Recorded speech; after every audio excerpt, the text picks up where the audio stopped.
North Korea. It's a country that's been making a lot of news lately. Unfortunately, most of it has been rather negative. After all, turn on a television or search through the online news and you're bound to come across at least a few dark stories concerning this so-called hermit kingdom. From dictators to missile launches to stories of famine, from the outside things look pretty bleak in this small Asian country. Indeed, apart from stories about the military and impoverished population, there doesn't seem to be much else going on in North Korea. Unless, of course, you make your way to the country's capital of Pyongyang. There, you'll run into a small but noticeable group of millennials who wouldn't be that out of place in the hotspots of LA, New York, and London. Yes, these are the 1%ers of North Korea, and they live a lifestyle that is so different from every other North Korean, it's hard to believe they actually exist. Normally, when we talk about the 1%, we mean the super wealthy and privileged of the Western world. We imagine 20-something men and women buying the finest cars, covering themselves in expensive jewelry, and living in the finest homes. Well, that situation exists in North Korea as well. Traditionally, the richest in North Korea worked in the government or high up in the military. Over the past several years, that situation has begun to change a bit thanks to the arrival of Kim Jong-un. The millennial generation makes up 25% of the North Korean population. Unwilling to follow in the footsteps of previous generations, they have used their parents' status to propel themselves into positions of wealth and privilege. They are now known as the Donju, or masters of money. As wealthy merchants or holding prominent jobs, they enjoy a much higher standard of living than most. Living in Pyongyang, this 1% is making itself heard. Sure, they're not as obvious as their LA and New York counterparts, but the wealthy and young adults who live in Pyongyang enjoy a lifestyle that might just surprise you. One thing pretty much every defector from North Korea has said is that food is pretty hard to come by. Unsurprisingly, after years of famine and mismanagement, most of the people in the country are hungry or malnourished. Then there's the rich kids of Pyongyang. First off, the capital city receives the best food because Kim Jong-un wants it to be a symbol of North Korean success. However, if you're a rich kid, then you get access to the absolute best there is on offer. What do we mean? Well, living in Pyongyang isn't cheap to begin with. For instance, if you like coffee, then expect to pay upwards of $9 a cup. If you're a meat and potatoes kind of person, that meal can cost you $50. Even a bowl of bibimbap, a standard dish of rice, vegetables, and egg, will run you $7. For the regular resident of Pyongyang who brings home an average monthly salary of $10,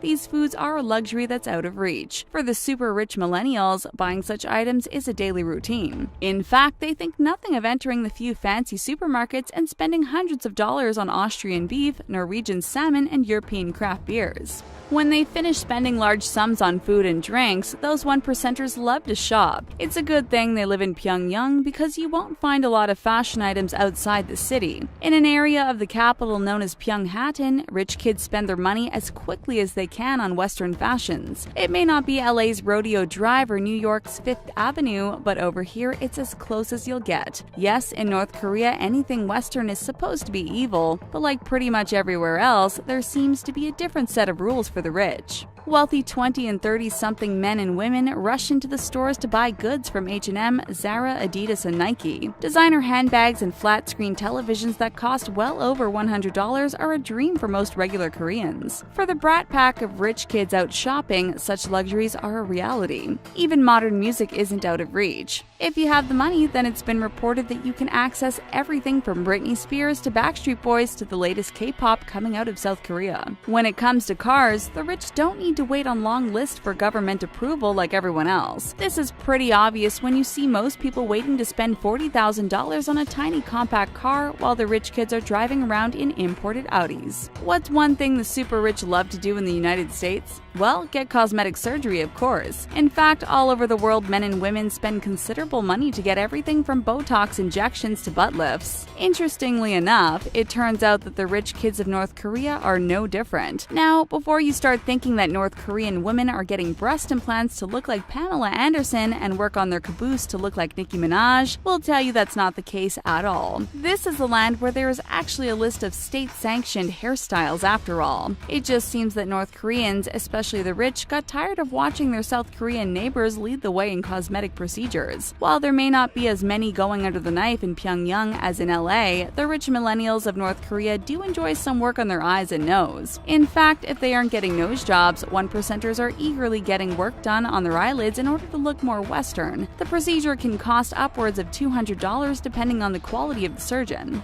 That may not sound like a lot to you and me, but in a city where you're lucky to make $10 a month, that's a luxury only the richest can afford.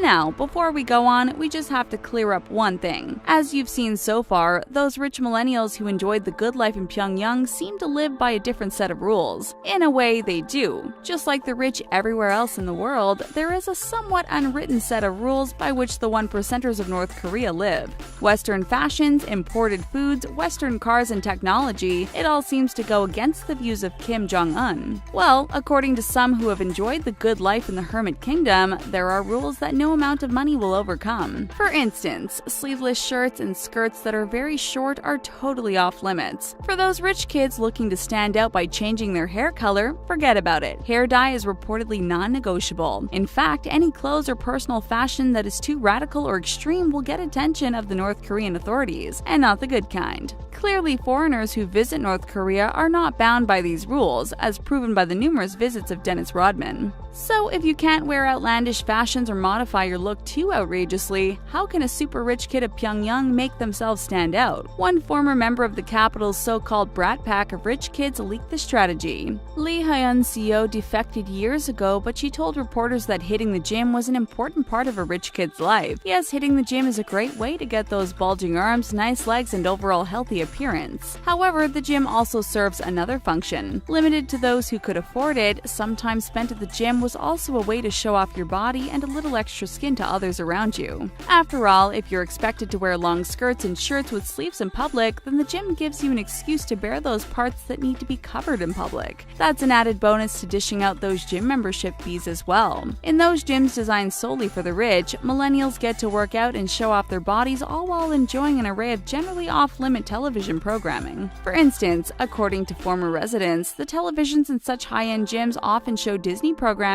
or other Western entertainment. Yet another example of the laws being bent to suit the lifestyles of the rich. Of course, like any group of rich kids, sticking around in one place can get kind of boring after a while. Like their American counterparts, the rich millennials of Pyeongchang love a good vacation, which is something only the richest can dream of. The wealthy and kids of rich parents have a few options when it comes to R&R away from the big city. Of course, you could always go to China where there is plenty to see and buy. This can be a bit of a hassle even for the richest because the government needs to be notified and permission granted. For this reason, shorter trips to locations in North Korea are a favorite. Now, you likely don't think of North Korea as the kind of place that caters to travelers. Yet, under Kim Jong-un, a number of theme parks and resorts have been open to cater to those with either the right political views or larger wallets. For the wealthy North Koreans who like horses, there are stables such as Miram Riding Club. For $35 an hour, North Koreans get time with an instructor to learn all about the ins and outs of handling a horse. Again, if that doesn't sound like a lot, just remember that the fee is around 3 times more than an average monthly income for a Pyongyang resident. If horses aren't your thing, you can always head to the famous Masik Pass Ski Resort, complete with a ski school and 120-room hotel. North Korea's only ski resort is a special place reserved for tourists and the richest kids who call Pyongyang home.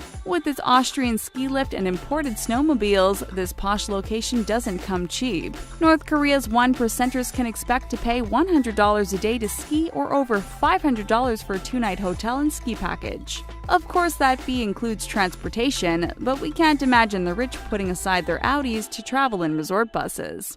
Ultimately, to outsiders like you and me, Kim Jong-un's North Korea remains largely a mystery. If the news and media are anything to go by, then it seems that this hermit kingdom is obsessed with all things military. Yet as we've shown you, there is an entirely other side to the North Korean story. It's one without missiles, famine, or harsh military rule. Instead, it's a life of Prada, plastic surgery, and vacations. Sure, it may not involve the glitz and glamour of Paris, LA, or New York, but the rich kids of Pyongyang give us a whole new view of life in this secretive land. These rich millennials also prove that regardless of laws, culture, and political differences, the wealthy elite are pretty much the same no matter where you find them across this planet.